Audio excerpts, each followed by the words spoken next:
Et en quelques mois, ils sortent du chapeau un produit totalement expérimental en disant, ça y est, il est sûr, il prévient de la transmission, il prévient des formes graves, il est super bien toléré. Il y avait zéro donnée ou des données très bâclées.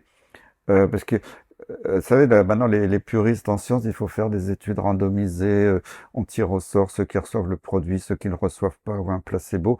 En fait, dans la vaccinologie, maintenant, c'est jamais des vrais placebos. Ils mettent des excipients, ce qui est pas normal, hein. Donc, il y a déjà, les règles de la science sont pas respectées quand on fait de la recherche sur les vaccins aujourd'hui, je le déplore. Mm. Et ils sortent comme ça dans des grands journaux médicaux, ça y est, les études sont faites. Et je sais pas si vous vous souvenez, c'était, je crois, en fin 2020, une Américaine qui travaillait dans une boîte qui sous-traitait pour un des fabricants de vaccins, qui sous-traitait leurs données pour faire du moulinage sur informatique pour avoir des chiffres Mm. publiables.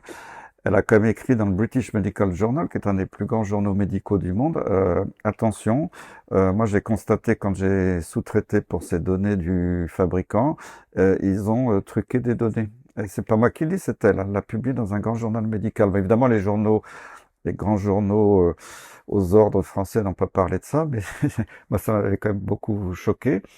Et en plus, c'est une technologie totalement nouvelle.